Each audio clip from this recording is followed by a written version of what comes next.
Hello, teams. We are back, and the teams are ready to go. As you can see, we're on team with the Spider Queen, and Hugger has been banned out.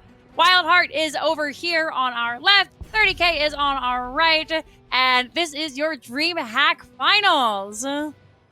Yes, it is. Both these teams just qualified for a spot in DreamHack Beyond, your premier virtual LAN experience coming in just a few months. Feels amazing, but now these teams are fighting for all-important pizza money and seedings. As such, we are already into game number 1. Tomb of the Spider Queen is the map, as Medivh, Uther, and Hogger have been removed.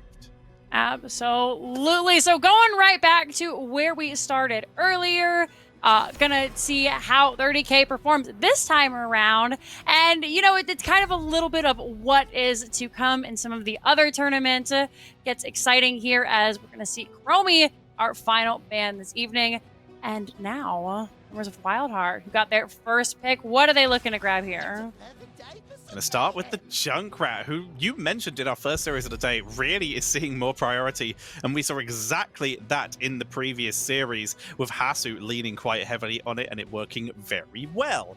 In this case, it didn't work so well for the other team, for the side of CCS, but it still did some good work on the map in general. In this case, though, it is picked up first by WildHearts with Unaverted, bringing out the bouncy boy.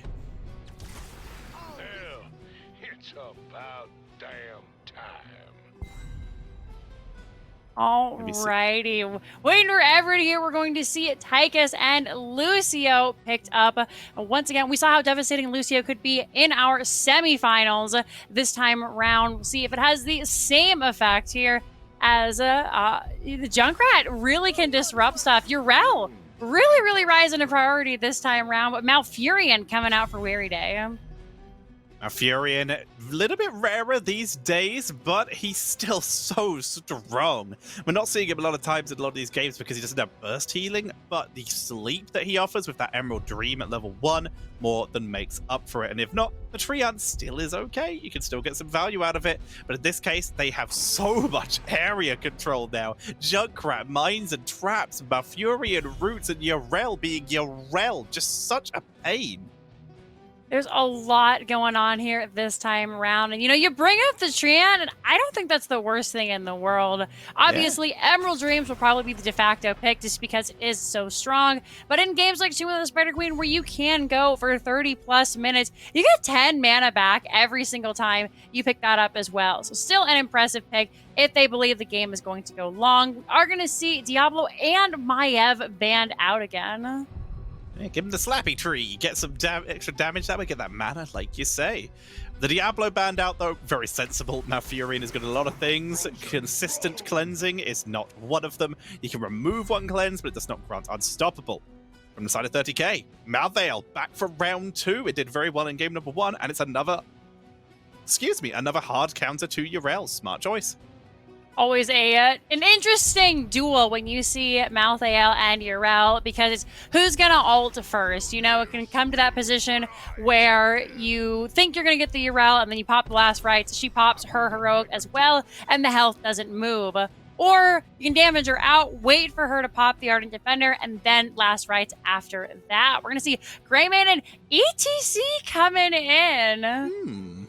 ETC has jumped up a little bit in priority recently, making a return. And if you have a look on the site right now, 30K, let's count the mosh interrupts. A new Barak in general, Tychus Grenade, Lucio Boop, plus whatever heroics they can get. I guess neither of their heroics will interrupt. And Tassadar potentially with the black hole, but not as likely, I would have to guess, because Archon's really good for survivability. But yeah, ETC, there is potential for mosh, but if not, it could still be solid just with stage dive alone for a little bit of extra damage. Try and punish Lucio for high-fiving by just out-damaging them. We will have to see as we head into our first game for our best of 3 series.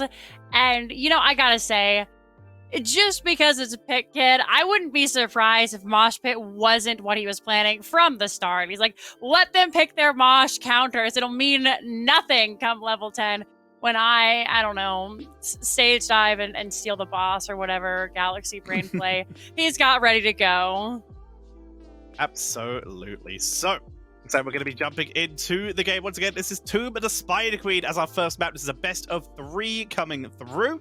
Let's see who comes out on top as we're going to be jumping into the game. Jinxie, who's this on the left? Over here on the left-hand side, we got WildHeart with circling on that Urel. Weary Day will be your Malfurion. Bud's rocking the Grey Mane. Unaverted is your Junkrat. And Hit Kid, aka Justing, will be your ETC. Whereas on the right-hand side, it is going to be 30k. 30k on the right-hand side, going to be running in with Hasselhoff on that Tychus, Liam on the Malthael, Dyna on the Tassadar, X-Ray on the Anubarak, and Yasuo will be playing that Lucio. Gonna come in, duel it out. Actually having a little bit of fun here, dropping the sprays, couple of taunts, couple of dances as they look to clear it out in the lane here. Of course, early, well, I may speak too soon, as we're gonna see a Anubarak going for a wild ride and end up going down here. That is first blood going over to WildHeart's big kill coming in early here. So we have a look at some of the other level 1s. Interesting from Junkrat. Extra wound timers. Doing a little bit of extra burst damage on that final grenade. Helps him with wave clear if he's going for that double rotation style, which is exactly what he is doing here. He can actually double soak up here with Junkrat if he wants to, or just dominate that top lane. Tassadar, speaking of which, is probably going to die up there as he did get knocked in by the concussion mine. And that's going to be the second kill for WildHeart. WildHeart playing a very high-octane game, and 30k needs to remember that this isn't a scared team that has just come together doing their first big event. This is WildHeart Esports. They took second in the first season of CCL, and they are ready to go here. It's really showing as we're already just soaking away, not even level 4 yet. 2 kills in the bag. Looking for more, especially there as Pika tries to jump on top of Yasuo.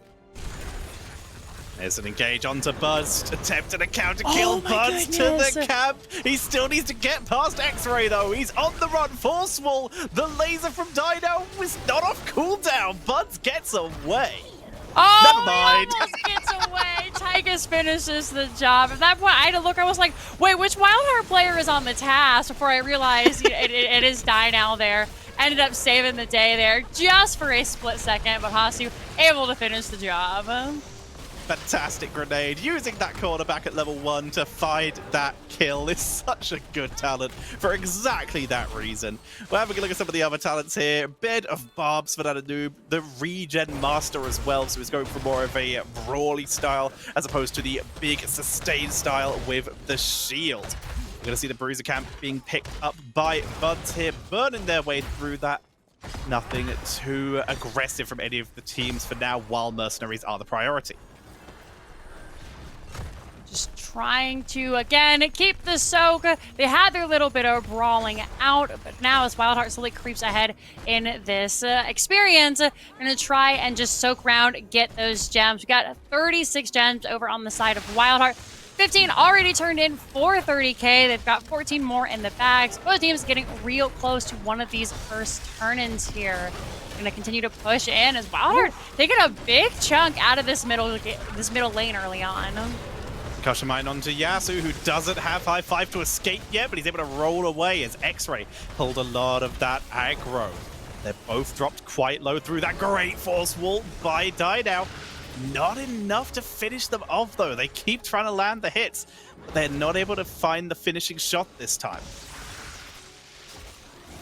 Again, that nobody went down just yet. Just going to continue to soak away down in the bottom lane. These are off laners. I always like to say that they're coolest and most attractive people on the team because they sacrifice all that screen time so that we can have XP. Level 7 is online for WildHeart Esports now. We're just looking to turn in and make stuff happen. Great electric fence coming out there. Lots of damage onto Pitkid with that level 4 face melt will end up saving the day there as he sent everybody all the way back to their base, practically gets away.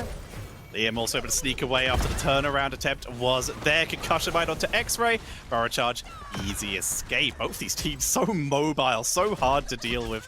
Very fun to see. Here's our coolest and most attractive players. Once again, Liam going to be backing away from Zergling. I have actually found the perfect way to game Jinxie's system as Unaverted will be slain by Yasu, who now has to escape perfect way to game Jixie's system is to be an offlaner, but also be a caster, so you get your screen time that way. Yasu might not be able to escape, focus down, and will be finished off by Bud. Trading it 1 for 1. No one gained the gems, though.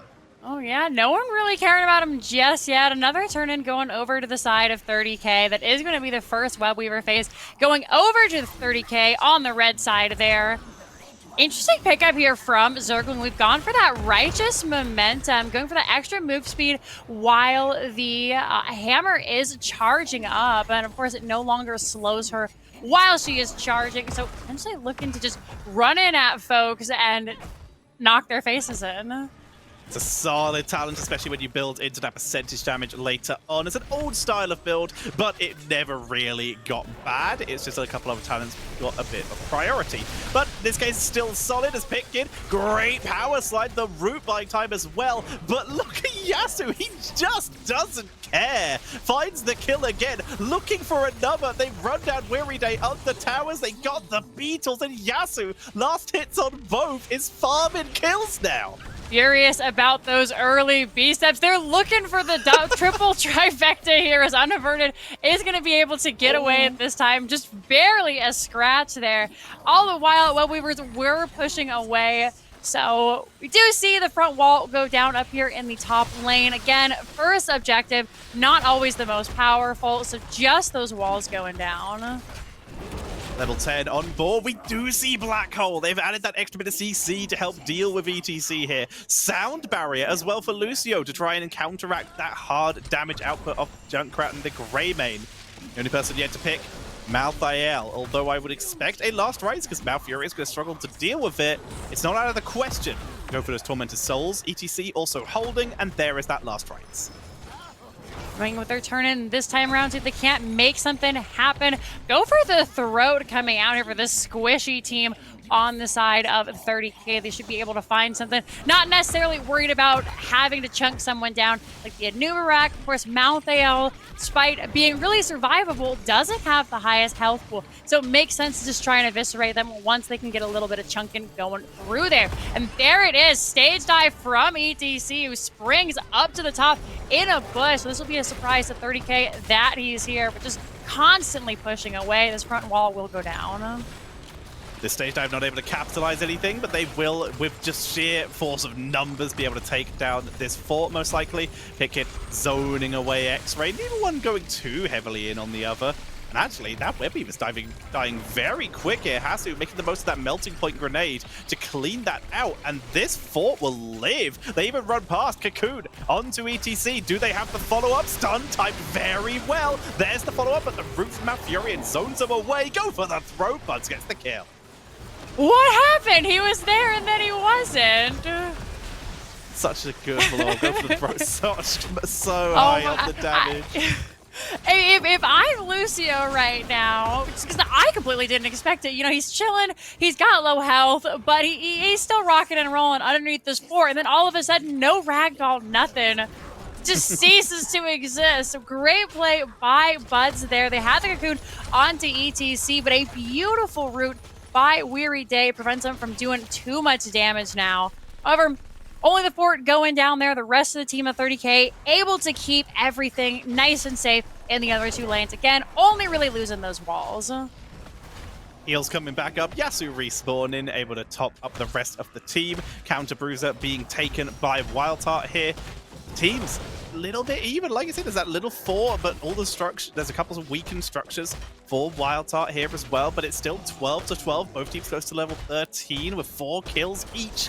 It's not that much of a difference. Let's make it 5. Never mind. They're going to ruin our even numbers here. It's 30k. Find 1 kill and are looking for another. We're going to try and take out Zergling. They missed the stun, though. Zergling is juking here, but there's too much damage. Will be taken out. Nearly getting away. Oh the cooldown on the Heroic was almost there. 5 seconds left. We are going to end up seeing Weary Day go down as well. They drop the Tranquility, but in the end, wasn't enough. Now, as such, bottom fort will go down. Greymane, though, has respawned and is getting work done elsewhere.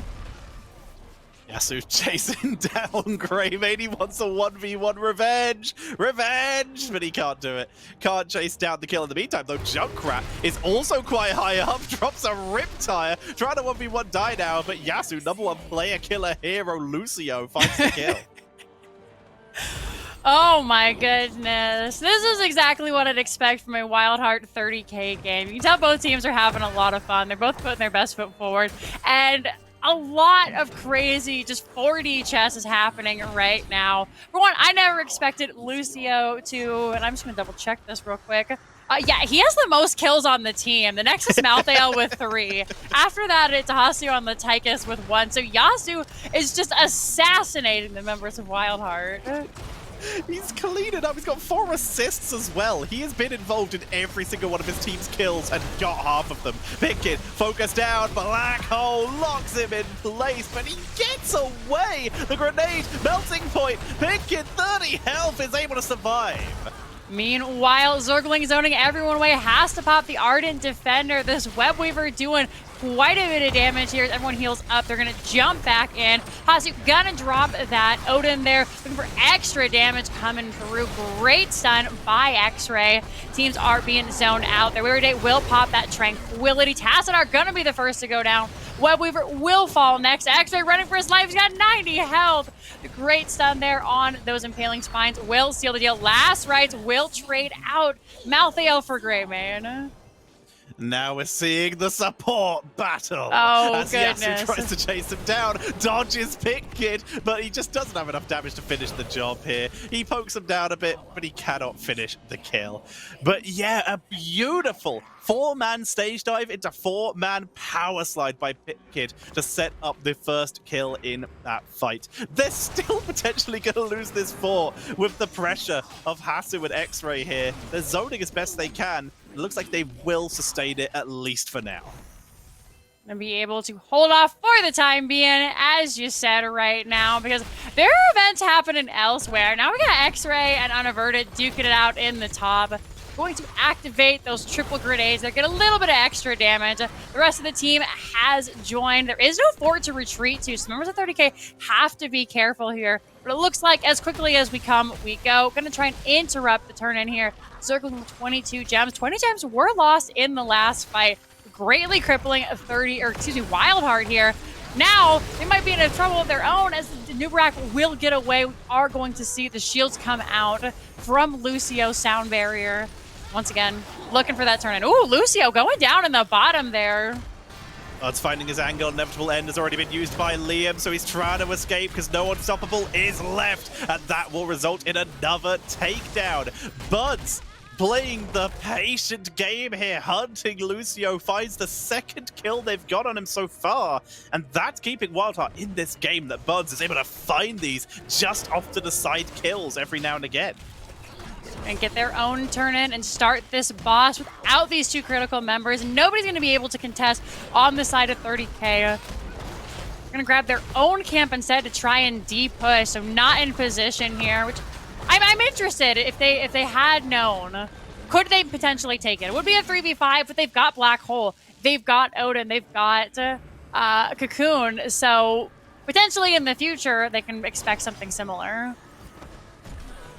Push comes into the top lane, setting themselves up to try and make something happen. There's so much coming in. Boss, Web Weavers. Odin is going to be dropped. They have to. They need every bit of wave clear they can, and this huge long-range actual siege damage and the actual damage output you get from that Odin is going to be very useful here. That boss, relentless push, stage dive into the backline. Big Hard commit, great! Black Hole shuts it down as X-Ray tries to turn onto Pinkett, but Pinkett is tanking so hard. Really hard to kill the ETC with all that armor. A little bit squishier after his nerf, but still a very strong hero there. And Zergling helping out, trying to help with some of that peel, mitigating some of that damage there. We're going to actually chase down Liam in the back. They have everything available. They jump away. And now fighting on 2 sides. 30K are pulled apart. They don't find anybody here.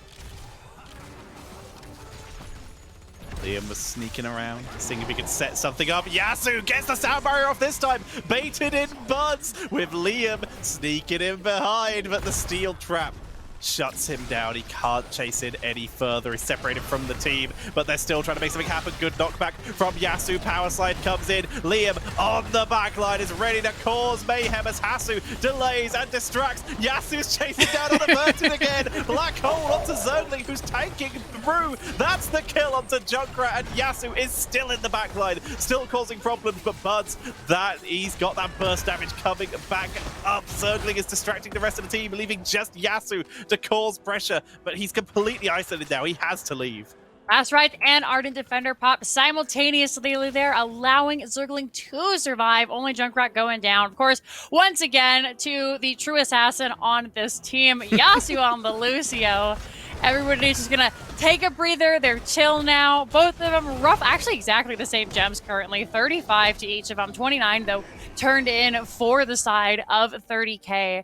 So grabbing that XP, they want to find the level 20, want to find these camps here, and Dino's about to find Pitkit doing it by himself. Gonna chase him off. He doesn't know who's with him as Liam joins the fight. Malfurion and Greymane are here as well, but it looks like they're willing to just give that up. Yeah, they let it go. Yasu knocks everyone back, and in fact, they're going to go even further than that. Knock up onto Weary Day, Cocoon onto ETC. So ETC is going to be the commitment they make. Buds is hovering around. He has to go for the throat back, and that's enough to force him to back up. Level 20 advantage. This will be the retreat. Not knowing where Zergling was also a big factor there. Having Yrel jump at you from anywhere on the map, coming in over a wall or through a bush, can be really problematic. So despite having that cocoon, despite everyone around, they're just going to let Pitkit get away this time round before coming back to fight him out again. You're going to drop that level 20 Seraphim coming out from Zergling, not being CC'd there, just trying to find the extra damage so they can go in for the kill. Trying to set themselves up. Level 20 is just around the corner for 30K. This is still game number 1, ladies and gentlemen, with ETC holding their heroic for the potential quick pick death mosh. As we see the heroics on the other side, force barrier. That could potentially just be GG on its own there from Dynao. The traitor king for an Uber at 75 armor. Big red button, Bosa Nova. And no one can stop death once again for Liam on this Malfire.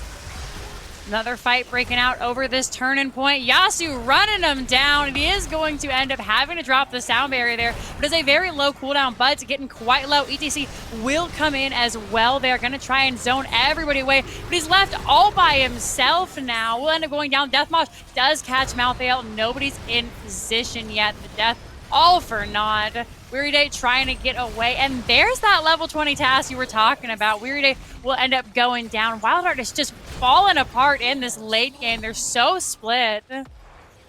And that was a fight that they took without Greymane pressuring anyone, because Yasu is literally just distracting him in the back line. A great setup as well with those force walls. Are we going to see what come out this time? There it is. Catches Buds. Really shuts off their escape here as they turn onto Zergling. Speed boost is good. Zergling gets away even with Melting Point, and they don't actually have enough health to get a keep yet. The grenades are doing some work. So they're just going to try and turn their attention onto mid-fort. Finally finish that off instead. We're going to break open the map just a little bit more there. Zergling gets away. They managed to hold on to the Ardent Defender as well. And I just have to say, the absolute balls there, because he gets 300 health after the Melting Point. We're going to see 30K start up this boss here. The members of WildHeart should know, but with 2 members still dead, most importantly, Malfurion being dead, they're just going to have to let it go and then clear it out. Fortunately for them, Greymane is the #1 boss killer hero. If he can get into that melee range, he will be absolutely destroying that. A turn-in is available for the members of WildHeart, and they will use this. This is going to help them de-push the boss and help them get a push on the other lanes, the ones still with keeps available.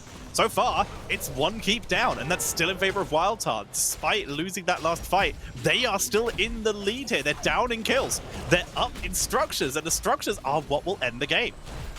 You can have 99 kills, but if you can't push down those walls, then it all matters for naught. Webweaver will help out with this boss. It's only going to end up getting 1 keep tower, but this does allow 30K to clear out the other lanes here. Middle lane has been destroyed. Bottom lane is being worked on at the 50% point. And at this point, it's more to just safely stimulate the waves, make sure that everybody is meeting in the middle as opposed to pushing in on WildHeart at this point, because the Web Weaver should kill itself before it ends up getting to the core based on that deteriorating health. Yeah, even if it gets to the core with that tick health, like you say, it just won't do too much. Its big job right now is to spawn more Crypt Walkers, as Unaverted able to dodge away from that shock ray from Dino as they try to clear out Alphael, baiting out some of the steel traps as well, but that already used the inevitable end. No more cleanse for a little bit here. Zergling trying to set up, trying to get that percentage damage, but this will just be the end of the push. Web Weaver is dead. Force Wall comes out, but Unaverted, no such kill. Doesn't have that Ripper Air, but still easily has enough wave clear to escape. Both teams really just all over the place with these fights. I don't think we've seen a traditional 5v5 in quite some time. You know, it's Yasu versus Bud. It's Pit Kid versus the whole back line. It's Junkrat and his own grenade, you know? Like, we haven't seen the teams come together and really clash, and I am all about it. It's made for a very exciting series. Once again, everybody grabbing these camps, forcing these waves, and now we get to kind of the lull in Tomb of the Spider Queen, where you just kind of wait around and look for one of your opponents to step out in a position where you can nab them. Grenades to scout, like you say, getting that position, trying to scout everyone out so they find those angles. Enough gems are available on the turn at 430k, so they're trying to get people zoned with those force walls. Circling just does not care. Keep causing problems. And Circling, zoning away from mid. Let that Bruiser camp push in so far. We'll be able to clear it eventually, leaving Pit Kid back because they can just be in the fight whenever suits them thanks to that stage dive. So ETC is going to clear, not the greatest clear in the world, but of course will get there in the end. No loudspeakers this time round, and it's just back to waiting. More sieges coming in. It's all about zoning the objective at this stage for WildHeart. Just wait around. ETC going to abandon bot lane here. Going to actually move their way to the team. Looks like they're going to try and make something happen. He's wrapping around from bot. See if he can make a wraparound happen. Zergling already in the backline. Takes a lot of damage. So patient with that Ardent Defender, Jinxie. Still holding. Good knock up by X-Ray. Try and jump in. We do see the Tranquility here being burned. We're going to see that wall come out once again from Dino this time around. They have it on basically no cooldown, so they can just throw it out as needed. In fact, we're going to see it come through again. Everyone dueling out in the lane here. They're really trying to make sure 30k can't get a turn in on the side of WildHeart. And 30k, they're fine to just poke it out. This is what they live for. Dino is just chunking away. In the bottom, though, are going to see that turn in here. So now it's all about that defense for WildHeart. Very nice sneak, causing so much pressure up in top lane that they finally got the opportunity to turn onto that bottom lane. Zergling barely survived. Stage dive is burned. They can't turn onto Pit Kid, though. There was too much of an escape potential. Unaverted in the cocoon, though. Can they make something happen? Pit Kid wrapping around the side, looking to zone, and a great route from Malfurion. Neither of these teams can find the engage here. All going to come down to one team fight. Bottom pushing in pretty well. Mid, though, is going to be the priority. Web Weaver is pushing up. Odin has been popped. Of course, we have that big red button for the extra damage. That, coupled with all these Crypt Weavers here, is going to make it a really difficult defense. Of course, as long as WildHeart doesn't lose any heroes there, they should be okay to continue fighting through. Pushing on through, setting themselves up. The big red button doing massive siege output. Zergling delaying, distracting Pit Kid. Trying to set up. He got a good angle there, but decides not to power slide. Web Weaver is down. Nuke does hit Pit Kid. Gets chunked, but already being healed up. Bot lane, now the lane of attention. Top has already been cleared. Great wave clear. And they burn the Riptire just to zone here. They're not going to get much cooldown reduction out of this. Only hitting one hero means a 40-second cooldown for Junkrat. Waves are pushed back in 30k's favor. So WildHeart, of course, will just have to clear them out, grab these gems. No one really close to a turn-in at this point. The next one would be on the side of 30k, have 37 of those gems. Actually, I take that back. I didn't realize 20 were turned in by the side of WildHeart. So WildHeart, a couple more before they can get that turn in. We're getting to the point where it's becoming a little bit outrageous to try and get these gems in. However, one of the pros of being pushed in on Team of the Spider Queen is all of the gems are flowing towards you. So you can deny them from your opponent while picking them up yourself. The big thing here, though, is just denying this turn in general. 40 gems on the side of 30K. Neither team wanting to let this slip. Unaverted, in a weird spot, has to end up using that concussion mine to bounce away. ETZ still clearing bot lane. Maltheo grab themselves a bruiser camp, so they get some pressure down there. A good force wall, but it's Yorel. Neither of these teams pulling the trigger. They're just waiting, buying time. ETC not even going to stage dive again. Rotates up on Mount. Comes in for the rest of the team. Looks like they're going to try and make the play. It's a good position for the members of WildHeart as they go into the back and they're going to try and take out Hasu, but Bosa Nova, a huge shield comes out. Malfurion, the first to fall. Go for the throat, not enough to kill off Hasu. Last right gets him as we are seeing 30K cleaning up this fight. I'll pick it in a little bit of trouble there as well, but they are just going to back away. Boss has been started, and this is going to be a really rough defense for WildHeart. Have the extra Odin damage to just melt it down. Lanes have to be cleared, but depending on how this goes, we could be looking at the beginning of the end. There's still 40 seconds till Greymane is back up. 30 for Malfurion now. And I don't know that ETC, Junkrat, and Yorel are the heroes to hold back this push. They do have that Riptire reset. This could be the saving grace for him here. And of course, that Death Mosh can buy a lot of time, but it's still a 3 versus 5 for the next couple seconds.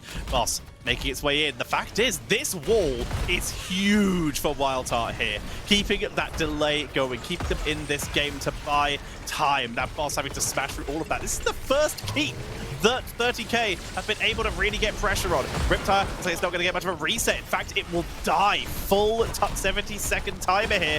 The keep goes down, and they make something else happen. Cocoon onto ETC. Rest of the team focusing onto that Boss that's still very healthy. Late game Boss. Junkrat cleansed out with the Nature's Cure. Last right keeps him alive, but the Boss on the core. Black Hole comes out. Jinxie, 30K trying to win the game. Pushing it in. They're on the court right now. The rest of the team trying to get that boss down. That's the biggest contributor right now. Lucio will end up going down. Liam is being chunked out 22%. Hasu, teeny bit of BM there at the end as they take game number 1. So close. The Boss was low. The Hasu was low. Dynao is just completely off screen, sieging in from miles away, but we're still alive. What a back and forth game between these two teams. If this is our finals, if all these games are like this, we're gonna have a long night, but a really good one. Feels amazing here, but well done. 30K closing that out from not having a single keep. They find the team fights, the really late game team fights, and they're able to close out the game from there. I am all about it, 11 to 15 in favor of 30K there. Both teams really just giving it their all the way until the end. Lucio, definitely a problem. I think something that WildHeart is going to have to look at as we go into this next game here. But, Yasu wasn't the only one on the team. Great damage there by Hasuabs coming out there. Dynao with the walls at the end, constantly splitting folks, making it so hard for Pit Kid, also known as Justing, to constantly just try and save folks. And from there, poor Weary Day was often left on their own and just assassinated. They really were. They got not caught out, but they were punished so often by that force wall, by that positioning engage. And you also brought up a really good point in the last push that the Junkrat doesn't offer a huge amount of boss clear speed when it's pushing in your base. The Greymane does, but the Birds had to go into melee range to do that, and that would have been against that force wall task, that Malthale, that ETC, that X-ray on an Uberak. It's so hard for them to do so. So all of their boss clear was locked behind the range limit of not dying. So that final boss was so perfect for 30K to finally be able to get to close that series, that game out. This needs to be... It was a hard one, definitely wasn't a run it down easy win here, which I think what both these teams are looking for. They are friends. They like to give each other a hard time. And we're just waiting to see what our next map is going to be. We can get on in there. Gonna look at some of these talents and whatnot. Death Metal, unfortunately, I don't think got the value that they were necessarily hoping. We saw one Death Metal, and it got Malthale when everybody else was kind of zoned out. And then Junkrat, the hubris at the end. It was getting so low. He was looking for that extra reset there. but couldn't find it. Ended up losing it altogether. Yeah. It's better to explode on one person than explode on 0. It's like the mosh pit rule. Yes, you want to get the 5-man mosh pit, but sometimes it is better to get the 1-man mosh pit if it's going to guarantee the kill. And Riptide is exactly the same. As you're going to get the cooldown, just drop it. It's better than losing it completely. In this case, like you said, we're going to be waiting for the lobby to be set up for game number 2. Another talent that's definitely worth pointing out is Malthael did not go for that percentage damage dive with the Massacre. Instead went with, Massacre's the level 7. I cannot remember what the level 16 is called. But instead, in this case, went for the Soul Collector, the cooldown reduction, as more of a 1v1 build, getting that half a second cooldown reduction and extra range to combo with the Die Alone at level 4 to really just try and win these 1v1s when your Rel comes into the backline. Liam has been killing it, no pun intended, on that Malthael. We've always known them for their Urel play, but the Malthael the last 2 games has been really superb. So maybe something to consider as we get closer and closer to our ending here. Right now, I think Lucio definitely needs to be dealt with. And then as far as WildHeart goes, it's hard to say. Like, can you even ban any of these heroes? Because you're like, all right, we know they have an affinity for X hero. Let's ban it away. And you're playing against WildHeart, so instead of looking at, Justin's tank pool, it's like, well, they might play, main tank Kira, so why don't we consider getting rid of that? It just, you can't prepare. You can only react. Yeah.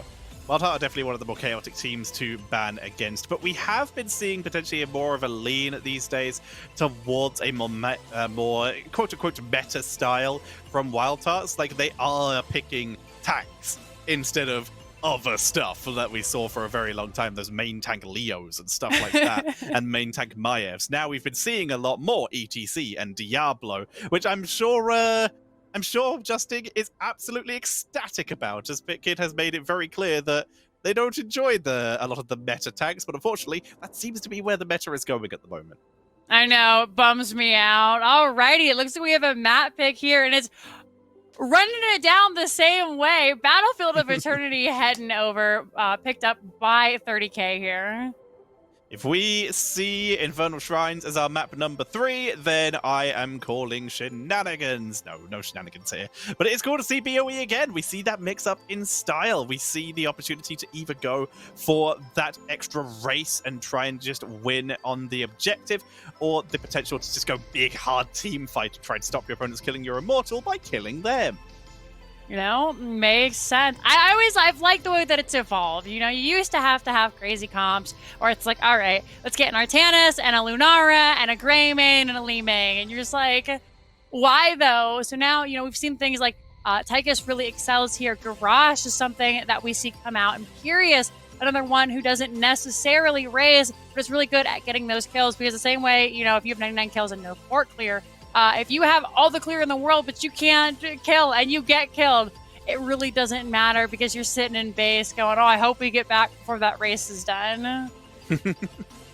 Exactly. This is one of the 2 maps where I think that you talk about like getting back before the race is done, but also just getting back before your core dies. This map and Braxis are the 2 maps I probably just died to the objective the most by, okay, we kill the enemy team, then we kill the objective, and then you've like waited 4 seconds. You're like, oh, our core is gone. That is unfortunate. This is definitely one of the bigger maps. Absolutely here. We have an R from everybody, so we should be hopping into that draft in just a moment here. Exactly. This will be game number 2 of our best of 3. Last time I saw WildHeart on Battlefield of Eternity, we ended up actually see them running a Nova Asmodeon. Oh yeah. So, maybe this is the day where we see Nova and don't laugh. At the same time, though, there are a lot of other heroes that do all of that just as well. And Asmodeon was recently nerfed, so most likely not, but still a fun thing to throw around in theory. Very true. So we might see it come in, maybe not as the main tank. We will have to see. It's still solid Like, the range decrease is definitely one of the biggest things about it, but you're still having the same idea of just walk up to building, throw everything at building, sometimes it die. We'll have to see if they do go that route for now. We're just seeing a lot of those beefier frontliners, the Hogger and the Uther, getting banned away. It's WildHeart looking for their win. Knocked out in round 2 last time, a quarterfinals. Not even making it to the semis. Same with 30K, they made it to the semis, lost to Simplicity, who went on to win. It's been really crazy in the back end of the bracket. You know, we expected to see the same 4 or 5 teams every single time, but that hasn't been the case, obviously. We've had 2 very crazy qualifiers with 2 very crazy finals, of course. Stonk taking quarter qualifier. Couldn't think of the appropriate term there, but qualifier number 1, that is the Diamond Hands roster, going under a different name this time round. So, focusing on this draft, though, the Lucio will be banned out, and, you know, I think that's fair. Yasuo has given people nightmares, so therefore, get rid of it. That Lucio has been too much of a problem. We're going to see that Malfurion coming in once again, though, for Weary Day. They are a god Malfurion, so not too surprising to see that pop in once again. Absolutely. We'll see if they're going to go for that Tranquility once again, get the extra healing out. Was a little bit slow, it felt, for the large amount of burst that 30K had with the Tychus and the Tassadar. So I'd be more pleased to see the Twilight Dream coming out. This time, though, we're going to see Vala picked up once again, was banned out in the last series, and Yrel going over to Liam. Your Vala has been less prioritized than I expected throughout all of the games today. Obviously, we are Storm League teams, where we have been dealing with Vala and Stitches in every game. I haven't seen a single Stitch in the games we've cast. It has been played on some of the pre-cast games. But Vala, like you said, banned out last time, will make its way in this time for Battlefield of Eternity. As D.Va, another hero who is banned out all the time, who used to be banned out all the time many patches ago, and then sort of just fell off the radar after the recent rework, but is back now, coming in one more time. Also, we saw him on 30K last time round, but being able to grab the Vala makes sense that they'd let him through. Yes. But this is a Hanzo, not any Hanzo, though. This is an unaverted Hanzo. And when you get to know the players and the way that they play, you get really excited about seeing them on their signature heroes. You know, in the same way that we used to say, oh, this is a Crowan Hanzo. Like, this is an unaverted Hanzo. I'd 100% say, you know, it's just as good. Finishing simple geometry in sub 3 minutes is absolutely insane. I am very excited to see what WildHeart can do with this hero. You get those scatter arrows, your race is insane when you get to that early game even. Just get to level 7 and you have a good time. Level 4 is enough to have a good time of clearing that Immortal. So with Valor on the board, what else do they go for? A Grey main, as we saw in the previous series on Battlefield of Eternity, could actually be a good choice here, with Hanzo and Malfurion both being very squishy. Perhaps a Grey main would add extra race and a blower, but for now, CC combo, Muradin, and another hero who's starting to slightly rise in priority these days, Tyrande comes back in as well. It's a very rare sight to see, but with a Muradin Vala burst comp, it could really blow up. Definitely an interesting pickup. We'll have to see how it goes through. We've been seeing a lot more Tyrande lately. Nothing has really changed with her. So, you know, maybe when we look at the frontline changes, some of the hero changes, some of the reworks, it makes sense. We're going to see Pitkid going through on the Anubarak.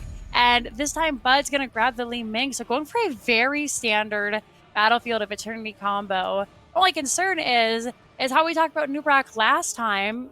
Vala has really, you know, been the OG bug trader king shredder. And that might still be the case here. Ooh, okay. So the oldest style of proper, not the oldest style, because obviously we had alpha and beta stuff, but in terms of global professional Vala play, the most success she has ever received at the big HGC style offline events was the Vala Tassadar composition, where you would just see Vala come in, the old support style Tassadar, shielding Vala, and then whatever support you wanted. And it was usually something like an Uther or a Rhaegar, or back when they were the best healers. And in this case, it's the same idea, just with more damage instead of going for just a dedicated double support. They're running Zarya in that exact same role. They are committing to the hyper carry Vala. And with Vala's new damage output, this is exactly how we used to play Vala before the rework. Now it's just better. So I'm curious to see if this is enough to just win with just the hyper carry style. We'll have to see as we head on into game number 2. Once again, this is our best of 3 series. Over here on the left-hand side, we have WildHeart Esports for the Zergling on that Diva. Weary Day will be your Malfurion, but will be your Li Ming. Nubarak played by Pickett, and Hanzo going to be played by Unaverted.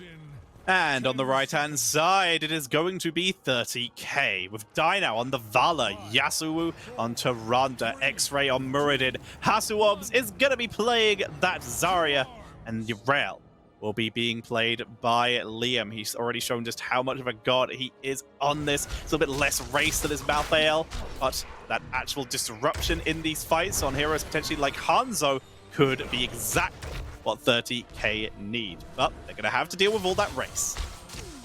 Coming through here, we're already going to see Puncturing Arrow from Vala here. Now, of course, that increases the number of bounces by 1, and then the quest has changed a little bit. It no longer has a set cap. Everyone is dueling it out right now. Going to see if anybody goes down. It doesn't look like it just yet, but just a little bit of a change here. So first and foremost, we typically see the W build whenever we see Vala being played currently. But going for a more standard build here this time round, increases the number of bounces, and then every time you hit a hero with it, it'll increase that initial damage by 6. Which can be insane. It technically does have a cap of 6,000. Let's be honest, Dynao is not hitting 1,000 Qs this game. But in that case, it still can be a very high amount of damage. There is a set WQ-based build that can add a lot of burst. We'll have to see how well they're able to execute that as the game goes on. Other talents, seeing the Owl coming in for Tyrande, the Ranger, with a little bit of extra damage, up to 250% damage bonus based on distance traveled. And Dynao is studying the slight issue with Vala pre and post rework, being that she is still made out of paper. And as such, if she gets hit by stuff, she is in danger of popping.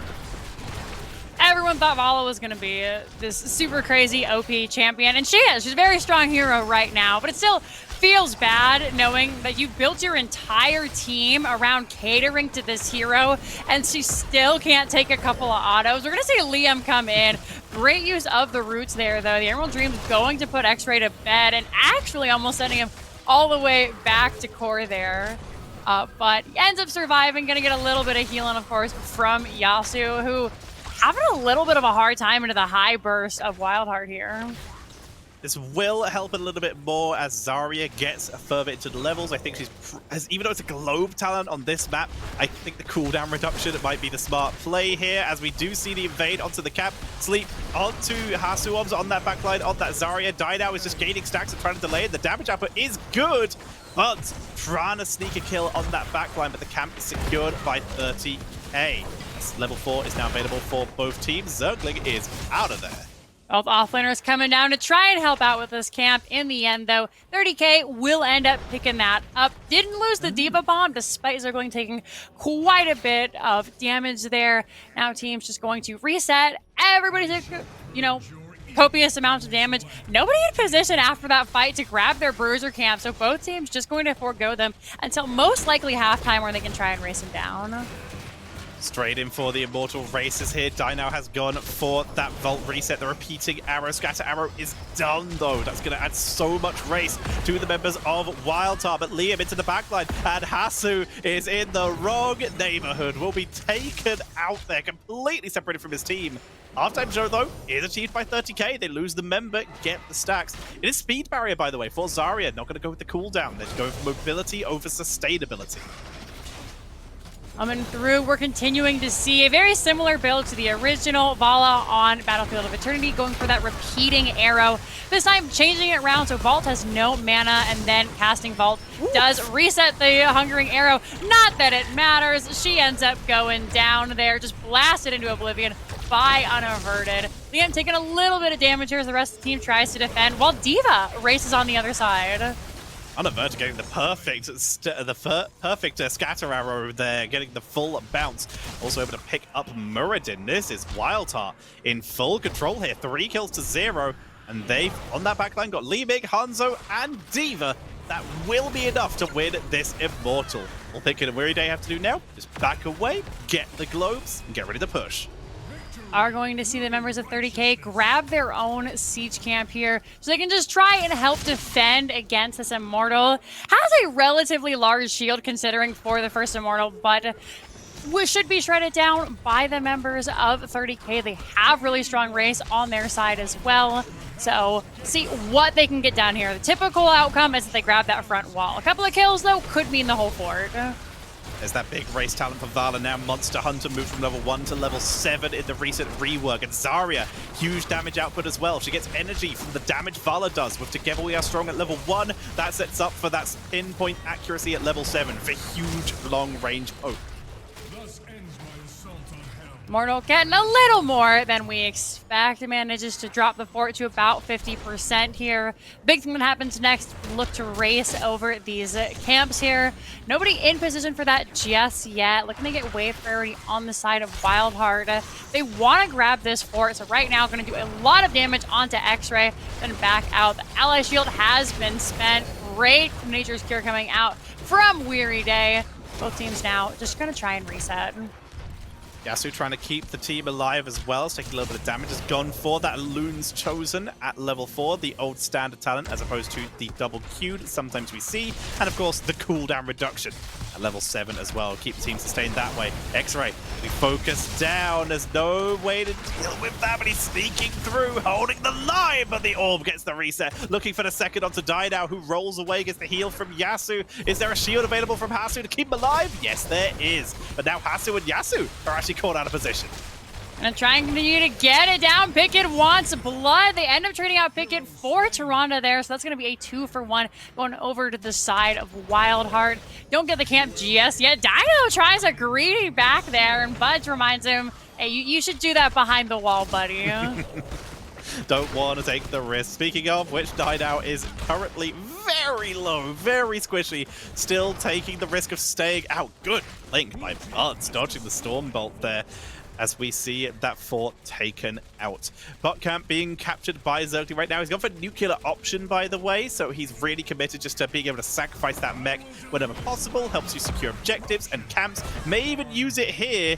But he's about to be very outnumbered. He's just going to abandon this. No point to waste the mech if you're just going to be outnumbered anyway. Absolutely. They've already given position over to WildHeart as well, who immediately get that halftime. Level 10 is online for the side of 30K, so the next little bit should be interesting there. That camp most likely would have given the level or heroic level over to WildHeart, but great invade there. So now they're just going to defend, wait for their heroic, which they have picked up, and look to go in. Expulsion zone, standard stuff there. In fact, all these heroics are mostly standard. We're seeing Strafe, which has become the go-to due to recent changes at level 20. Twilight Dream for that Malfurion. Lots of good stuff available here. There's a Haymaker from Muradin, though. We're seeing something out of the ordinary. To see Tyrande drop that Shadow Stalk there, giving that extra little bit of invisibility, not able to see folks on the mini-map. Then, of course, the extra healing. Now, time is all gone. There's going to be the Dragon Arrow. Lots of damage coming out. D.Va dropping the mech. Hasu in a really rough spot. Will drop the Expulsion Zone, but does end up going down. Traded out. However, D.Va also will fall. Tyrande, though, just chomped in the background. There's the resets, but Big's looking low. Great route, Twilight Dream. Weary Day just carrying that. That looked like an 100% of dead buds, but the root landing, Muradin skids across the floor as they just wrecks that. The root as Muradin, as Yrel tries to jump, just save them. Rough one for 30K. They're having a hard time here. Just like the last one, so you know, maybe not the best map for 30K. It was them who picked it. I was trying to remember, because I know the first one, it was them who picked it as well, wasn't it? I'm trying to remember now. I believe so. I can find out in but a moment, as we are seeing the deep push coming in. Die now poking down, setting up as best they can. Oh, those orbs hurt so bad, especially with Triumphate.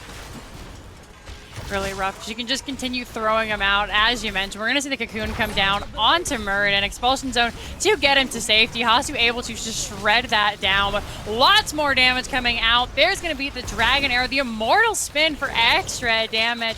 The Shadow Stalk just like a Band-Aid on a bullet wound. It sometimes feels like a little bit of healing to keep everybody out. Dino better be careful. So squishy. Valor has no health. She's tanking through as best she can. She's really trying to stay. She needs 13 for sustain. All right. She's about 3/4 health right now, and that's 1,400 health. Just, you know, as a comparison, Lime's max range orb right now is doing about 900 damage. Very hard to survive. Also, just looked at 30k did pick both maps so far, with WildHeart opting for the first pick on this map. Unaverted, also having the issue of having a very low health pool as an assassin, as Valor going in deep, up to 23 stacks so far. Extra damage there for her. And 30k having a little bit of a tough show on BOE, but still definitely in this. They've got to get that level 13, and then they can go ahead and bring it on back. Right now, the big thing, of course, here being is just not letting this keep die early. Well, they need to get back and deal with that then, as there's a 5-man push. Beetles spawning in. Hasu trying to delay. X-Ray trying to cause some distractions, trying to cause some pressure. Level 13 is just around the corner for 30k. Liam goes in. He commits to take the rest as the undefender. Muradin in the Cocoon. Strafe is burnt. Good DPS output, but Twilight Dream shuts it down. Vala Dynow barely survives the nuke and gets away. And finally, the first person to die is Hanzo from the backline engage of X-Ray. Rest of the team just needs to get out of here now. They're all running for their lives. Oh, Pit Kid in a little bit of a precarious position. Finally gonna have that burrow come up. The stun comes out. Is it gonna be enough? He has no more tricks up his sleeve. But Circling says, don't worry, fam. I got you. Bud in the back. Gonna try and teleport away. Manages to get out thanks to that Li Ming level 13, the Illusionist. Is it gonna be enough though? Pickett tries to save the day, but Muradin has the extras penetrating round there. Nobody else going down though.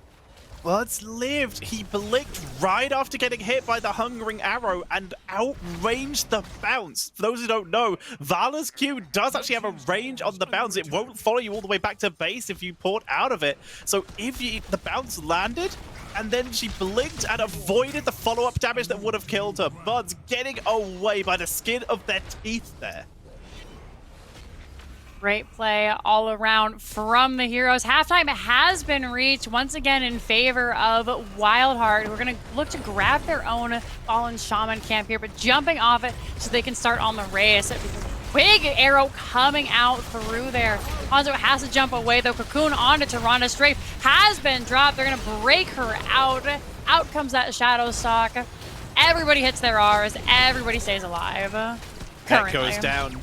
Dynow surviving with that siphoning arrows. 4% maximum health healing on each bounce of the arrow. X-Ray focus down. Lunar Flare doesn't land. Twilight Dream deletes the backline sustain as we see X-Ray fall. And WildHeart are marching across, but the Immortal does go over to 30k. Now they just have to get out of here.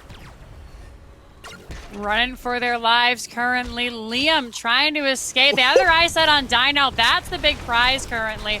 Pickett looking for Yasu. They're fine to take that supported as well. She's so fast. Oh my goodness. Getting the move speed boost from from the shield of the Zarya, and then getting the move speed boost from the Hand of Freedom, but they still chase her down. Vala's clearing out the base. The Immortals pushing in bot lane. 30k, they stagger deaths, but they stay alive. Is going to be a little bit of a hard push down here with just Buds defending. The rest of the team taking the top keep up here. They're going to drop Liam into the Cocoon. X-Ray is here to try and help out. Doesn't connect there. There's the follow-up from the Malfurion Rouge. But Liam's able to just barely get away. Strafe coming out. Weary Day going down. Looking for Hanzo now. Oh, the Haymaker. Oof. Nowhere to go, though. Hanzo, the next to drop. That was big. They put so much attention onto Liam, and even without our defender, Liam gets away by just a slither of health, but that meant they weren't focusing Dynow, who cleans up with that Vala. doing such a good job here. Right now, 51,000 hero damage from that Vala. It's less than Hanzo, but it's enough to clean them up and grab so many of their kills. Big dive into the backline, trying to set up another kill, maybe at least force the explosion out of Zergling. The Zergling, patience and delay, able to hold onto it as Liam eats a lot of damage. Or looking worse for where they have their eyes set on Buds and Hit Kid this time around. They're going to use that Haymaker to send the mech away from the rest of the team. They finally end up getting this fort. Now the rest of the team are out. Lots has to be clear, but WildHeart isn't quite done yet. We're going to see a big stun come out. Goodbye, die now. Tyrande in the cocoon. Buds, though, is very low as well, running for his life with the illusion, is able to get away once again. Very, very low, needs to be careful, and then Tyrande in the corner is just going to get demolished.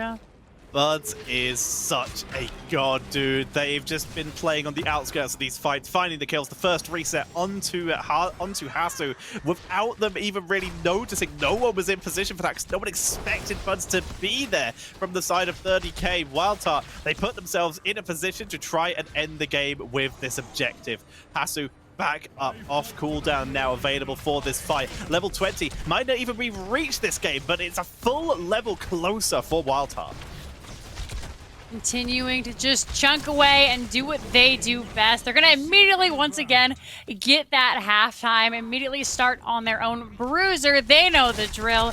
And right now, 30k can't really contest. They're going to check to see where WildHeart are, but the lanes are pushed in. There is no keep. Now there's a camp pushing as well. There's a lot to deal with if you're on the side of 30k here.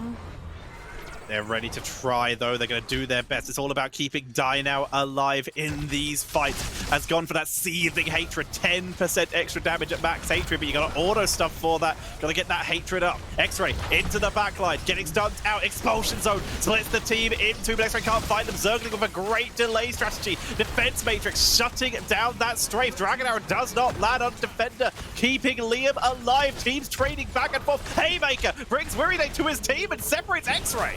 Isn't the worst thing in the world for the team. The WildHeart are perfectly fine to keep the team here because that camp is pushing away. Pickett, though, is going to be the next to go down. Zergling in a little bit of trouble, not even able to drop the bomb there. Has to get out. Spala is chunking away. Those bounces from the double puncturing arrow are going to do work. Now 30k fighting back here. Gonna get started on this Immortal camp. Was taken care of. Didn't even lose the shield. WildHeart in a rough position. They need to heal up. There's the Calamity coming in, trying to finish off Liam, because it all came down to the fact that if Buds can find some kills here, they could end it, but they can't find it. And enough time has passed that Yasu has healed basically everyone out of lethal range. It took a while, but they found it. Stun, quick Nature's Cure onto Unaverted, gets them out of danger. This will be a keep going over to 30k. Can they get more? Everyone will be back. Can 30k once again claw a victory out of a no-keep game? Are in position. The front line is back now. So they've just got to play it safe. Don't let the heroes go down here, because WildHeart can end at any point. The Immortal is still very strong, 50% shield over here. Lots of damage coming out from the members of 30k. Zergling sieging away, dropping the micro missiles on cooldown. They're not level 20 yet, but they're buying time. Defense Matrix with that diverting power is delaying them. Mini Diva pushing out. The cocoon on Vala. They let it wait out to try and wait out the route. Unable to do so. Self-destruct. Hey, make it away. Beautifully done by X-Ray. But the Immortal goes down. They don't even get their keep. What a defense by WildHeart. Really well done there. Only about a third of the keep going down. They're going to look to try and fight from all around. Pickett goes in. Isn't going to be able to find anybody just yet. There's the expulsion zone. Level 20, just a snap away from WildHeart. So 30k really want to get out now. But there it is. The Li Ming upgrade onto that heroic, the repulsion, sending everybody everywhere. Hanzo coming in with the dragon arrow. The bullseye to stun. Liam and X-Ray in a rough spot. They're just gonna have to let Urel die. She ends up going down here. The rest of the team running for their lives. Yasu needs to get out of there. The Zarya shield is going to give him extra movement speed, and the extra stun will potentially allow him to get out. The pings for help are coming, but nobody's there. Zarya in an awful position, gives her life. Yasu can live. Oh, it's They're not going to chased be down. enough. Bullseye. Yasu almost Maybe- at the oh, base. very Tetcher close. arrow finds it. Vala in the cocoon now, and I think we're looking at the beginning and the end here, folks. Jeez, Dino was there, and then they weren't. Everybody is dead, so this is going to be game number 2, going over to WildHeart. What a series! We're going to get a game number 3 in this grand finals as they find the kills at the end. The 20 advantage, slightly staying too long from the members of 30k, looking for the kill of their own to just delay and make that level 20 get no value, but they weren't able to close it out. They weren't able to find their opportunity to get that 20, and instead they are hunted down. Even the speed barrier from Zarya cannot outrun the chasing Li Ming with Illusionist. Oh, she was coming in hot there. WildHeart really turning the tables in the second game here, 20-7. Just absolutely back and forth, as we'd expect from these teams. This time around, very clean. Very clean indeed. Beautifully swept. And as such, we're ready for a game number 3. It feels amazing. We'll see if we get Infernal Shrine, see if we get the exact same map trajectory as we did in the last series. But that was awesome between these two teams. The D.Va especially put on so much pressure to Vala. You really see the value of the fact that Vala has such low hit points as D.Va just turns around, unleashes a full load of micro missiles into Dino, and suddenly Dino has almost no health. And the Tyrande, while she did an amazing job, she can't heal the poke as effectively. She needs autos to get that healing off, and she wasn't able to land those consistently. Absolutely. It was a rough break that time around. They tried something out and it didn't work out. We're going to give them a couple of minutes to try and rethink their strategy as we head on into game number 3. So don't go anywhere. Grab a snack and be right back. And we'll see you in just a couple of short minutes. You could support this channel by subscribing, liking, or commenting. Or if you want to support us monetarily, click the donation link in the description or the join button below the video. Oh, goodness. All right. Hello, folks. Welcome on back. Thanks so much for hanging out. We have our final map of the evening. Whoever takes this one will be going home with that extra delicious prize money, but both teams will be qualifying. They will be qualifying, and they will be getting ready for our map number 3. No Infernal Shrines. It is going to be Towers of Doom. I am so excited. I love Towers of Doom. This is my absolute favorite map. And I just love to watch WildHeart play on it because they always do something spicy. I like to hit as well. We have those spicy picks. We have the options of the big globals. I love seeing offlaners on this map because you get that consistent double soak, which is always really interesting to see. I love it. I love this map as well. Gonna let the teams know that we are all ready and good to go. We're gonna head on in and see what kind of crazy things that they're gonna pull out this time. You know, in the past we've seen things like main tank Tychus, main tank Leo, main tank Stukov. I think you guys might be picking up a consistent theme here. But last 2 games we've seen a very traditional meta style from WildHeart. We'll see if that continues on or if they're gonna get crazy. We'll have to see as we are heading into the map 30k with the first pick, first ban. Let's see what they can do. Winner gets those all-important seeding points and a little bit of extra prize pool. As Medivh is banned out. This is potentially one of his absolute best maps. Absolutely. That coupled with something like a Diablo can spell disaster for the enemy team. So get him out of there. Hogger, who is fantastic at taking these camps, and as we know, the camps rule on this map, is also going to be banned away here. Very sensible, like you say, camp control, but also objective control. There are a couple points on top objectives where you get the perma bounce and can just permanently delay and interrupt people. So always solid to see. Other heroes that should probably be banned out here. Lucio should probably be removed, but not yet, as Malfurion has finally earned the ban. Weary Day too strong. Yeah. He's played it the last couple of games, and it has been really, really powerful. Last game especially, constantly coupling it with the D.Va explosion, with the Anubarak follow-up. We're going to have to see Weary Day play something else this time round. They're holding on. Is it going to be Lucio ban? It is. This is another fantastic Lucio map.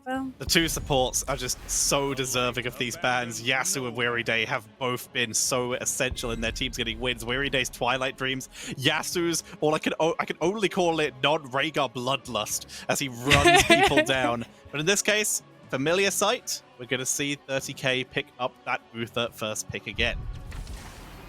I see Stukov Vala come out this time for the side of WildHeart Esports here. So another Vala game. We're going to see if it's tailored around her, because I'm going to be real with you, Tetcher. When we saw the rework for Vala, I was like, okay. And then we saw her play. I'm like, all right, makes sense. But as we've continued on, especially through this series, I don't necessarily know that much has been changed to make her more viable. She certainly has a higher damage output, which is always a big thing, and she has a little bit more self-sustain now with the regen talents that she gets being a little bit more viable. But she is still paper. She is still squishy Vala. And that is quite rough. She barely has more hit points than the heroes that are supposed to die. Like these lads, for example. She barely has more hit points than Olaf a lot of the time, especially if Olaf takes that level 1 talent where he gets the big hit point boost. Yeah, you know, she has less hit points than Tracer, who has 3 blinks and an ability to say nope. So, always high risk, high reward playing her. Dynow, though, gonna grab that coveted Sylvanas. And our last ban of the evening is going to be... Let's see, with Vala and Stukov on the board. Diablo. That's fair. You don't want people to get to your Vala on the back line, so if we're in your back line, then maybe your front line won't go after Vala. You know, makes sense. You don't want him to come after him, just shred from afar while you're trying to deal with that Diablo. I am curious to see what Pit Kid will be picking up here, but who knows? We might swap Vala onto Pit Kid, and he's about to unveil to us the tank Vala build. But this time around, Urel, 100% participation rate. 0% win rate, actually, so far, coming through. And this time, Butts is going to grab the Tyrande. These teams very much on the same page all the time, but that Tyrande coming in once again as a double support here. Not even a main tank Uther, it's potentially a main tank Stukov, perhaps? We'll see. But if not, Tyrande is one of the higher damage supports along with Karazim, so they could actually still make something happen with that standard double support style. So the question is it going to be a tank? Or are they going to try and lean on that Uther style? Because now there is a Cassia in play, that blind, which is really good against Tyrande. And make it really hard for her to heal, that's for sure. We'll see if they pick up another big beefy frontliner, or if we're maybe looking at, you know, another DPS perhaps, or gosh, I don't even know what they pick up. Ooh, this is spicy. They have now committed. DPS? They've now committed to basically a full. Their engage is now Stitches. Urel does make up for that a lot. Like when you pick a Stitches, you have to make sure your offlane can engage, because otherwise you will really struggle, because that hook, until you reach later levels with a 12-second cooldown, is really, really rough if that's your only engage tool. But they now have insane blow up between Tyrande and Stukov. With that Vala, they could actually blow up people really quickly and prevent their escape.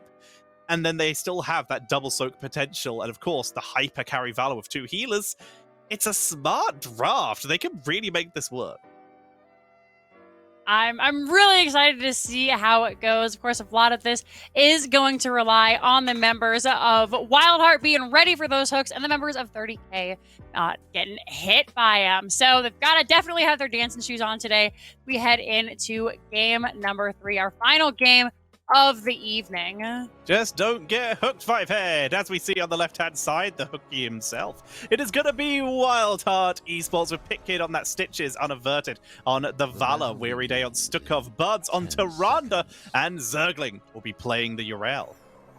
And over on the red side, rocking those orange health bars. They actually were red today. We're going to see Liam on the Diva. X-Ray will be your Anubarak. Sylvanas by Dynow. Uther going to be played by Yasuo. And Cassia will be played by Hasuavs. Europeans in our game are complaining that it is early, it is 4 AM here, but some of them are an hour ahead, so they got the 5 AM heroes. Let's go! A sunrise and a win. Let's see if they can secure it. For now, though, we're just seeing the wave cleared out a little bit quicker by the members of WildHeart. It's 30k decided to split off a little bit earlier, sending Liam right up to that top lane.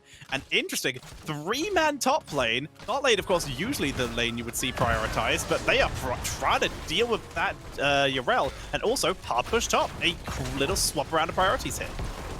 A little bit harder to defend the hot top lane to get stuff done in the bottom. Hasu almost becoming first blood here, as we're going to see a race on the side of WildHeart here. They're going to try and take down the bottom lane as well. They've already grabbed one tower, looking for one of these 30k members. Not going to find him just yet. Guys, you can't base race. The core isn't accessible on this map. You have to stop as the base is getting pushed, and we're seeing that bell tower getting pushed down. Really nicely done by Buds, by the way. Also glad to see that bug still in the game with Tyranda's mount, as we see the focus on to Vala, who gets chugged by Hasu. But the quick turnaround with double support means Hasu will become first blood. Uther already using all those big cooldowns will end up going to back to base themselves there. We're going to see the hook onto X-Ray there. He's just got to back it up, unaverted, being completely just unpressured here. They're low on mana, which is the biggest thing. Not able to use that vault just yet. Going the same build as previous with this puncturing arrow and then the repeating arrow this time around. So they actually can vault without the mana. This is a neat feature there.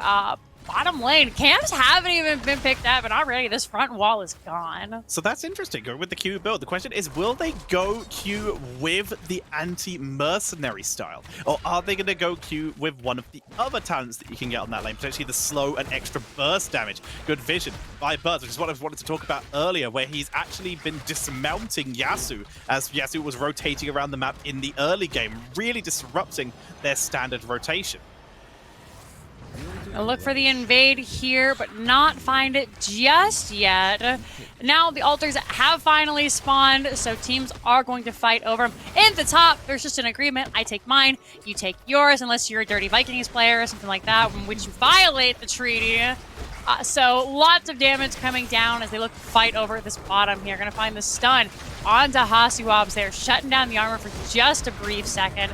Rest of the team gonna try and duel it out, clear out these sappers, try to get their own in, and ooh, big damage coming out. The silence is there, but a great burrow charge from X-Ray means no kill there. Again, playing very aggressive. Well, you talked about it. Someone's broken the treaty. Died out rotating up means this is going to be a double cap on top by the looks of it for the members of 30k. But Bot was still captured by the members of WildHeart. So the question is, will they contest? Pickid is thinking about it. He's got that Vile Cleaver now, so he's got that big AoE team fight potential. He's got the bonus heal. Owl sees and interrupts Liam. Self-destruct is available. Vala will take the free stacks. And needs to get out of there before X-Ray blows them up. And continue to fight it out here. One hook can make the difference. Beetles are in the way, and it looks like WildHeart is just going to back off. You know, that's what I'd expect from 30k. They're also a bunch of dirty well snipers, for those of you who don't know. So never playing fairly. Always going for that. No, I'm just kidding.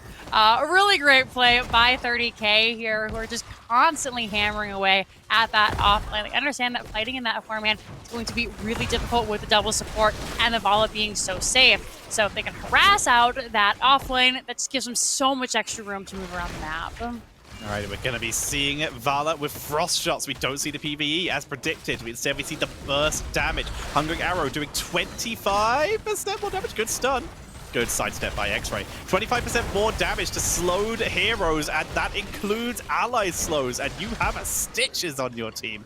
Very cool to see here. Stitches also go with the lone talents, so we see a second load of the day, getting that extra 6, getting that extra charge of his Devour, so extra sustain, and if he's at max health after devouring, he gains a shield, but every time he dies, that shield amount goes down by 3% from 15. I continue to just duel it out with Zergling here, constantly under pressure. The whole front wall is just gone now. I'll look for Pit Kid here, and oh no, that lone talent may be getting shorter. Nope, he's able to get behind the wall. The Beatles are really doing work for the side of 30k here. Gonna see lots of damage though come on to X-Ray. Great use of the burrow charge, avoids the hook this time round.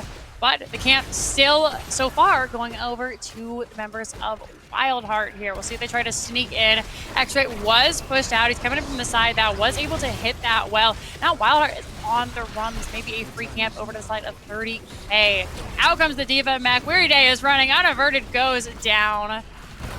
Nicely done. This is how you counter Valas. You literally run them down. She is squishy. Yeah, you get that free volt, but the pressure you could offer could completely shut down a Vala until she gets that self-sustain at level 13. Pickett eats a chunk of damage, doesn't lose any of those lone stacks. Anoob's already grabbed bot lane. This is just going to be a double channel for 30K, who have a really solid lead in terms of shots right now. It's going to be 24 to 36. Not able to fight without those heroic abilities. WildHeart are just gonna soak for the next couple of seconds. A little bit of ping issue coming over there. You know, do we take this camp? Should we wait? Now, level 10 is online. This time around, we're gonna see Toronto going for the Starfall. So definitely a much more aggressive second support coming here out of Buds. We're gonna pick this up. Both teams were able to grab these simultaneously yet again. Now we're gonna look to push the bottom lane. On the rest of the team looks to once again harass Urel. Bring up a great point here with that more aggressive start with Huntress's Fury as well. No cooldown reduction on the auto attacks outside of what is baseline. Instead, going with that extra range on Hunter's Mark as a follow-up for Stitches and the splashing basic attacks, which could actually really help Tyrande in terms of wave clear and also just harassment onto the enemy. Gonna continue to push in through here. Great stun, great follow, great clans all around. Well played by both these teams here. Vala in the cocoon. That's a lot of the damage. Starfall comes out. It's chunking folks away. That is going to be Vala going down. X-Ray, though, may not be long for this world, but D-Shield will save the day. Future Bio coming out from Stitches to slow everyone and deal damage. Liam nearly getting caught in that Lunar Flare. Not gonna find it though, and now the members of WildHeart, without their damage, just have to back it on up. Stitches still holds the stacks, so it's holding on for the moment. It's another kill for 30K. Actually evening up the kill count finally. It's finally 2-2 here, as they're able to set themselves up nicely for the next objective. Not bad at all. Also, I realized I made a mistake. The Tyrande level 7 cannot help with wave clear. It only splashes to heroes.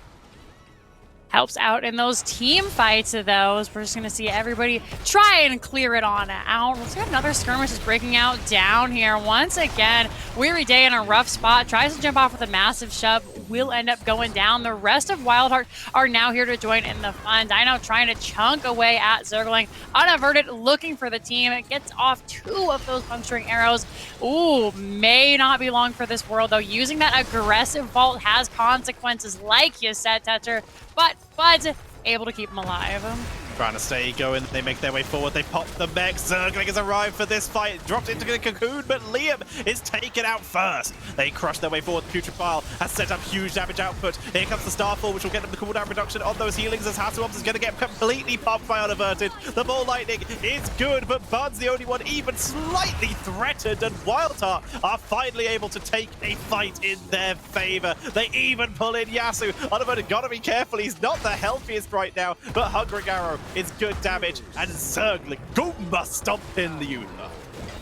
Oh, great juggling of that tower aggro there. Picking it at the last second, picking it up so that Urel was able to get away with that smidgen of health she had. As a result, that's a 5-man team wipe. This bottom fort is going over to the side of WildHeart, and they are looking good. They really are holding on here. They finally got some shots back. They're still very behind, 8 shots behind. But this is one that they can make their way back into. Capping their opponent's siege camp. They've got control of bot lane. And also, Stitches still hasn't died. That lone talent getting value here.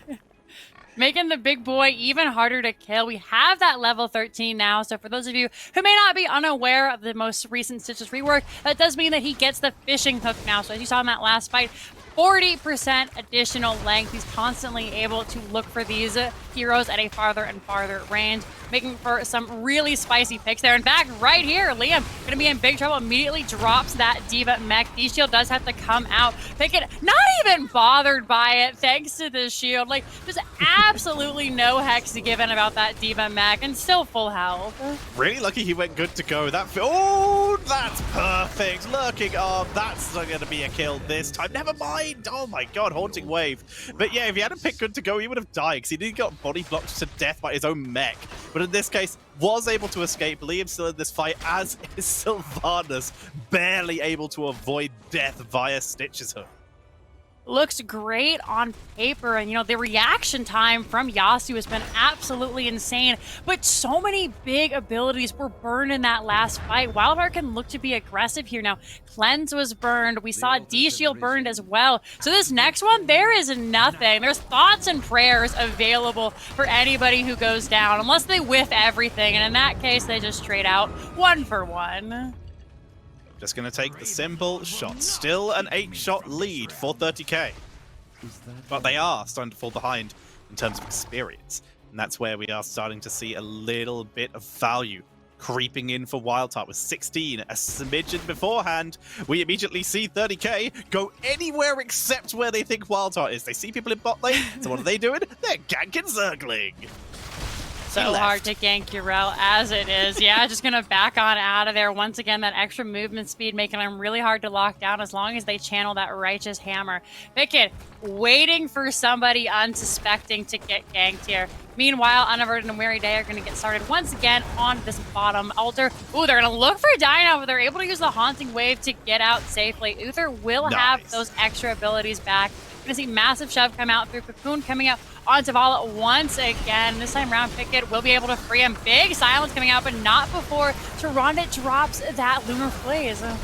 Stitches, not usually a great peeling tank, but in this case is peeling with the body, just taking the shots, eating the missiles, holding the line, hold the door, Pickett, as they turn it round, looking for the counter kill on Die Now. They get it, that's gonna be the kill. 8 kills to 3 right now in this game with the objective spawning. They even get the Cassia, as they are able to hold. The chase onto Unaverted is unsuccessful. The objective is spawning. Bot Bell Tower going over to WildHeart as they seize momentum. Gonna grab this before channeling these altars, and with both DPS dead, this is gonna be a really hard fight for 30k this time round. Liam getting back in that mech, but no real poke available. Zergling going to try and interrupt, gets the last second defense on that altar. Liam gonna try to continue on, but it's a 3v5. Now the team just gonna come in, constantly damage him out.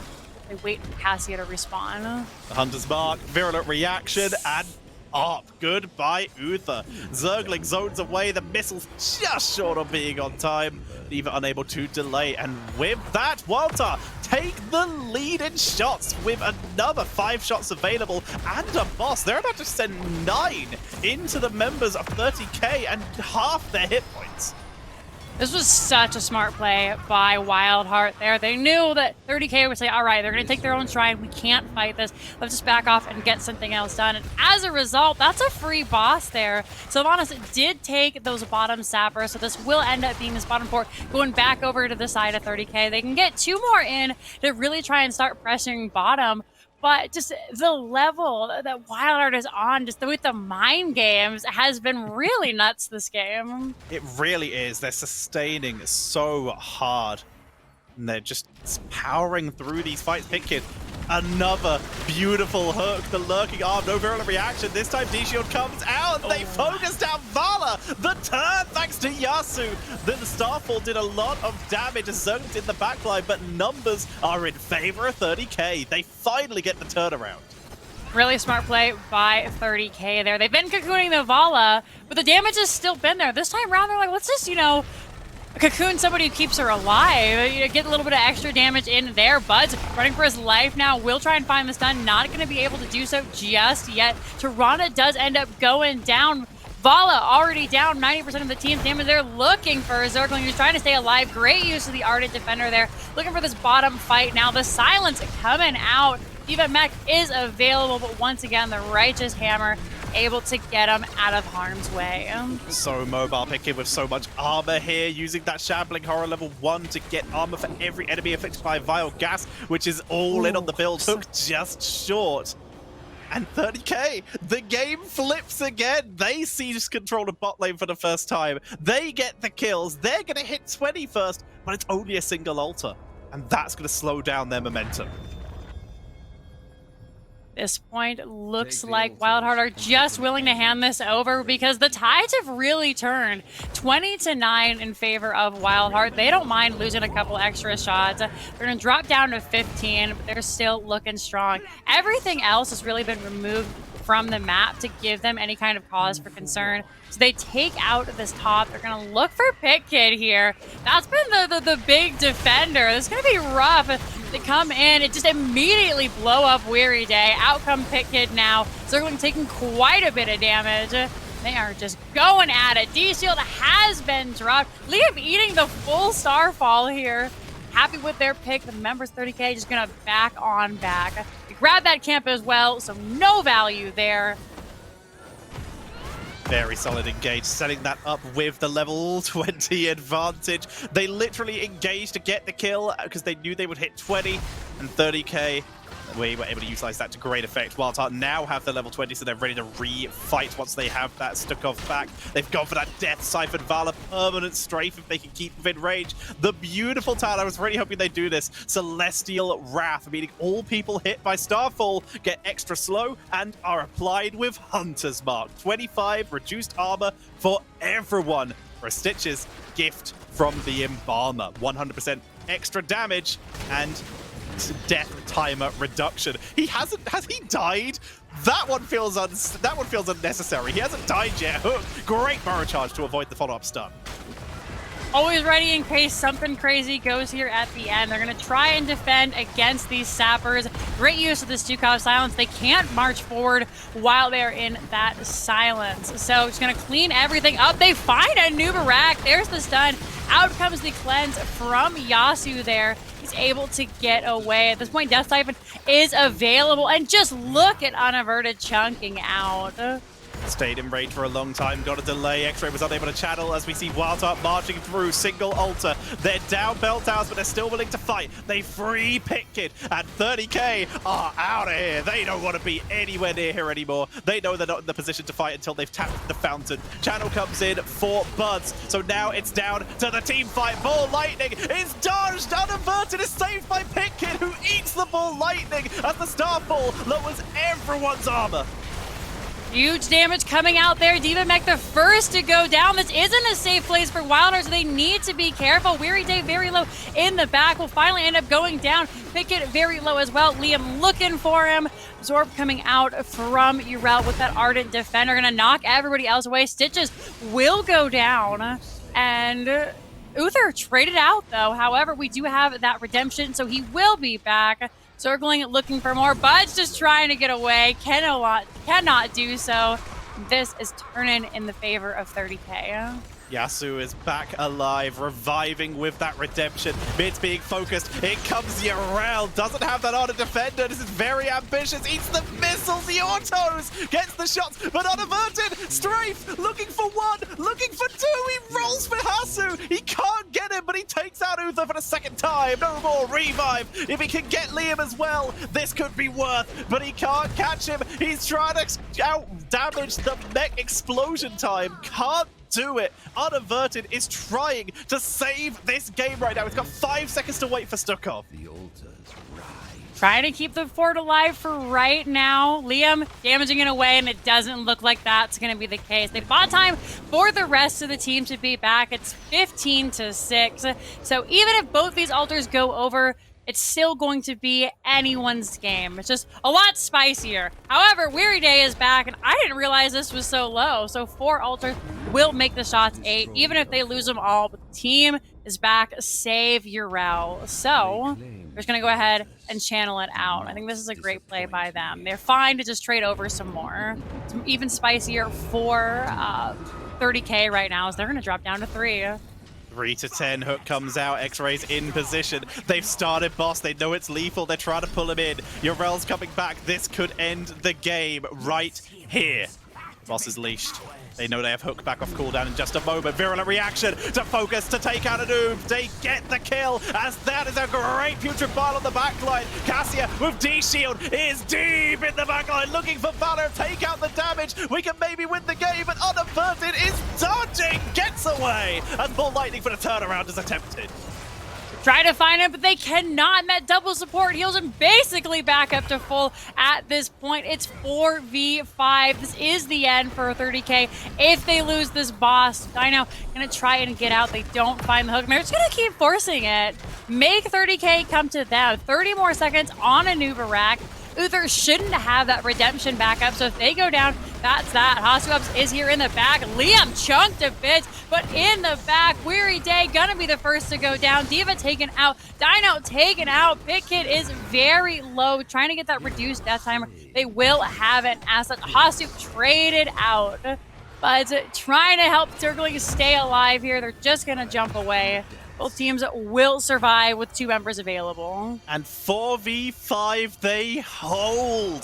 WildHeart with the turnaround, but here comes the engage onto Buds. Good stun by Zergling. Buds is on the run, microing his heart out. They can't afford to die. 30K can't afford to lose die now here. The objective's coming up. They're 2v3 right now. Buds chased down. Zergling's in the cocoon. Buds is taken out. That leaves just Zergling to try and to try and get the cap. 30K, they're going to be able to stay in this game because they will get this channel.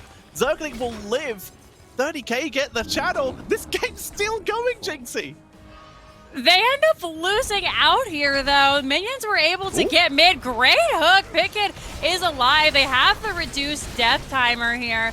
At this point, just trying to keep it alive for now. D.Va is back, and actually, he ends up living, so we'll have that in the back pocket for later.